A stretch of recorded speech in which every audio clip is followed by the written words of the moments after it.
What is up, guys? Welcome back to day 7, round 8 of the Orillas Demar International Chess Tournament here in Tenerife.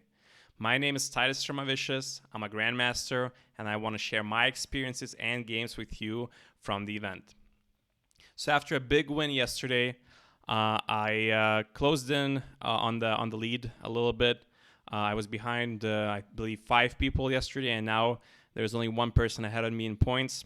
I'm in a big tie for second place. And as it turned out, the pairings actually paired me up against the person in first place, Liu Yan, a grandmaster from China, with the black pieces, unfortunately. And there is a couple of schools of thought here. You could think that, it's a good pairing for you because you are playing against the leader and you have everything in your hands, which is true. I am playing against the leader. I have everything in my hands. If I win, I overtake him with points. But also, you could think about it in another way, where my opponent has been having an incredible event so far. He's been playing on the first board basically the entire event. I have the black pieces, unfortunately. My performance with the black pieces in this tournament hasn't been spectacular. And potentially, my opponent could look to sort of clinch to further his lead basically today with the white pieces as well. So definitely you could look at it in a couple of ways. But I also usually, when I prepare for these events, I usually take a look at the top 10 players, what they play, what type of openings, what kind of players they are before the event if I have time. And I kind of knew that my opponent really likes his bishop on g2, to finish out the bishop g3, bishop g2, and mostly plays the English, sometimes some queen's gambit, but basically his main positions are with the bishop on g2. And I didn't really have sort of much to go off on, as he hasn't been very active in the last couple of years. But I was expecting c4, and it did come on the board, and I responded with my usual setup with e6, g3, d5, bishop g2, and now I often like to take on c4 in these positions, maybe immediately, maybe after knight f6, knight f3.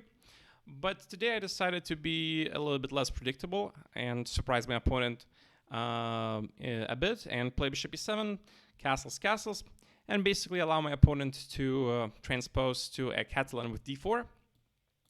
Because as I looked at my opponent's games, he hasn't really had that many Catalan games, and even though I haven't really played much of the close Catalan myself, I was ready to respond with c6, and basically we would take it from there. There's a lot of moves. I think queen c2 is probably the main move here for white, but there's other ones as well. Knight c3, queen d3. All of these kind of setups, b3 as well, I think. So various setups for white possible here. And again, I felt like my opponent, he wouldn't expect me to go for this Catalan, so he wouldn't have time to really look at it. And I checked some things before the game started, so I was fairly comfortable going into the Catalan. But I was expecting more that he would play b3. And I noticed... back in the day, I remember when I studied these positions, I used to play c5, and even when I was, I think, international master like 6-7 years ago, there was this one line that I knew that I could go for is basically e3, knight c6, and if bishop b2, you just take on c4, takes, and queen b6. That's one of my old coaches. He showed this to me, and basically the idea is to immediately challenge the bishop, and if white decides to respond with queen b3, you simply play knight a5, takes, and the position, immediately you kind of relieve a lot of tension exchanging the queens. You attack the pawn on c4. You have natural development of rook on d8, bishop d7, bishop c6 potentially, maybe bishop a4 if there's a target on d1. And I've actually won a quite a nice game, maybe a half a year ago in this position. So that was one option, but unfortunately, I feel like my opponent, if I had played c5, he would have taken on d5, which has kind of been maybe a bit of a newer development. And computer really likes these positions for white because you are ready to already complete your development with the minor pieces on b2. So let's say I take with the pawn and then potentially maybe playing d4 immediately, and then you get some sort of a Tarrasch structure where white can, comfortably create an isolated pawn and enjoy a slight edge. So I didn't really want to give my opponent sort of an easy position to play. And as such, I decided for the first time ever to play d4, which is, it's a very good move. It's probably maybe even the most popular move in this position. Basically, I waited for my opponent to commit with b3, and now I play d4. And after e3, c5, we get a reverse Benoni type of structure, but because, my opponent is white, so he has the tempo up. And also, I've played e6, it's not e5, so basically he's kind of 1.5 tempi up in this position. But Benoni is known to be not so good for black, so the position is more or less balanced. And now I've noticed that knight e5 has been catching on at the top level quite a bit. The idea is just to immediately open up the bishop on g2 and sort of ask the question, like, how are you going to get rid of this knight? Potentially follow up with f4 or rook e1 or maybe knight e3 if the knight is attacked. Now, I didn't really have any sort of analysis ready for knight e5, so I just checked some games prior to the round, and I decided to sort of play the more solid approach. I think there was some top level game in Tata Steel where Ding played Giri, I believe. Maybe I'm mistaken, but I'm pretty sure it was Ding Giri. I don't remember which event exactly, but I think it was Tata Steel. And I think Giri played queen c7 and won a very nice game with black. And my opponent is also Chinese, so maybe there's some sort of trend there, some coordination happening. I'm not sure, but it does seem to be catching on, this knight e5. But I checked knight fd7, which I think is a very solid approach, just to immediately attack the knight. And basically more or less forces e takes d4. There's also one more option. I thought that if my opponent takes immediately, maybe I would take with the queen here, and after e4 follow up with bishop f6 to try to get my bishop on d4. The position looks very nice for black, but it's actually still relatively balanced, which is a little surprising, but he didn't go for this. Excuse me. And instead, he took on d4 immediately. cd4, knight e7, and now I decided to take on d7 following I believe a Liu Yan game, which he played black. I don't remember who was his opponent, but that's what he played. And the game proceeded with d3 and then bishop a3, but my opponent plays bishop a3. And after a5, d3, we still transpose to the same game with knight c5. And the position is completely level. White has, pluses. Basically white's biggest advantage is the bishop on g2 and the potential to take control of the half open file in the name of e file, basically. And black's advantage is that I have more space with the pawn on d4. Also, the pawn on e5 is kind of restricting my opponent's play on the queen side quite nicely. And I don't really have any weaknesses right now, sort of, neither structurally nor hanging pieces. So the position is fairly level. My opponent plays knight e2, which is an interesting move. Initially, I thought that maybe I could take on d3, but then I rejected it later because of bishop b7, queen e7, knight f3, knight b4, and then a3 is the only move. And then the knight gets kicked out, and after knight takes e4, my opponent can take on c6, the next move, if I play rook d8, for example. He can take and attack my queen in response to his queen being attacked. So I can't do that. But then maybe I thought maybe I could have played knight c5 here, and the position would be still more or less level. But I think white is a little bit better here. He has sort of, again, the beautiful bishop on g2. And I still need to make some good moves to completely untangle, especially with this dangerous majority potentially at some point starting to move forward. Also, kind of wanted to keep a bit of tension in the position, potentially if my opponent misplays, that I would have a chance to potentially start trying to play for a win with black. So I decided to play rook e7. I saw this idea as being fairly typical. Basically, you just want to play b6, and you eliminate the rook from the long diagonal. Knight e4, b6, as it happened. And now my opponent makes what I didn't realize was a pretty substantial mistake.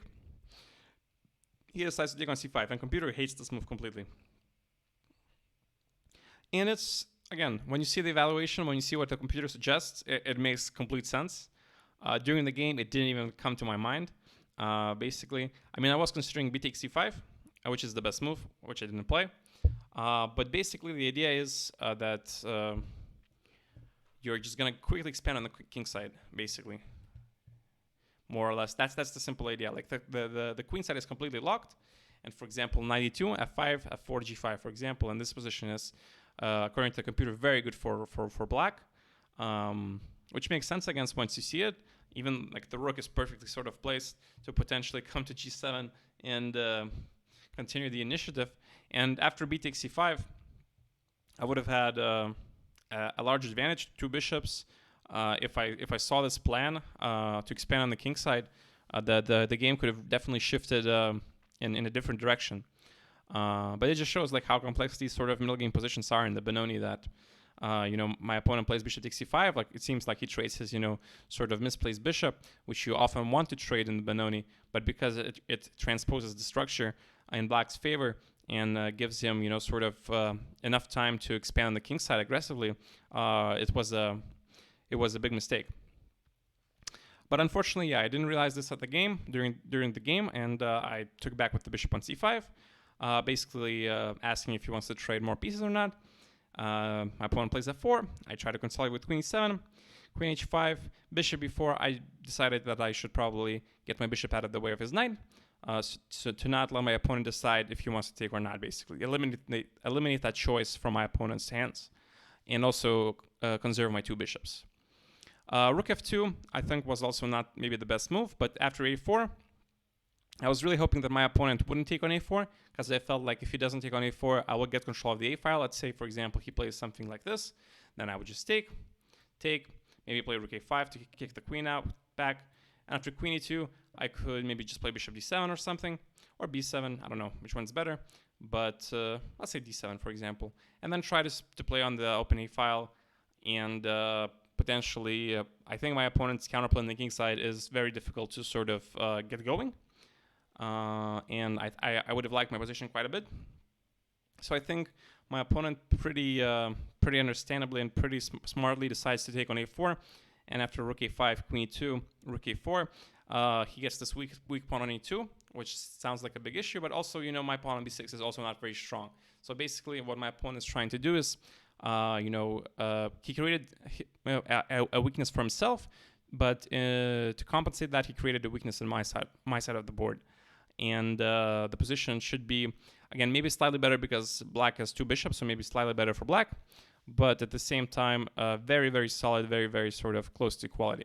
Nothing major has happened. And rook b1, bishop b7, knight g5 makes a lot of sense as well. Bishop g2, king g2, h6. My opponent cannot play knight e4 now because of f5, and then the a2 pawn would be falling because the knight has no squares. So my opponent plays knight f3, and he decided to offer me a draw here, and I thought for maybe 3-4 minutes, and I couldn't really see a way to sort of break through. I didn't even realize who was better, to be honest, because I thought that my pawn on d4 could become a liability in the future. Let's say my opponent consolidates something like this, and potentially maybe starts even playing for f5 at some point, for f5. So I wasn't really sure who was really, sort of pushing the action here in this position. Computer says black is like very slightly better, like 0.4 or something along those lines. At least my computer is saying that. I could see that potentially being the case, but also you have to be quite precise. It's black to move, right? You can spoil the advantage basically in one move. And my main idea was to try to put the bishop on c3. When I was like looking at this position during the game, before the draw offer, before I had this option to accept the draw, computer really wants the bishop to be on c5, sort of just a big pawn protecting both of the weak pawns. Obviously the game ended here. I accepted the draw, which I don't really mind. I think it was a position that's easier probably to play for white. Like his moves are very obvious. Again, for me, like where I should put the bishop or c5 or c3. Should I try to put my queen on b7 or not to try to hamper his counterplay? How do I deal with the f5 break potentially coming? I thought the position could get double edged really quickly, so I don't really mind that I accepted the draw. even though black was slightly better according to the computer. But I am a little bit sort of disheartened and disappointed by the fact that I could have taken with the pawn on c5 in this position and achieved, I think, a very, very strong initiative and really good chances to play for more than just a draw. So I remain half a point behind the first place, but I should have white tomorrow with everything to play for, basically. And prizes are shared, so my poor start doesn't really matter that much. So we'll see how the last round goes. Tomorrow at 10 a.m., I'll try my best, and I'll see you with the recap after the tournament finishes. See you then.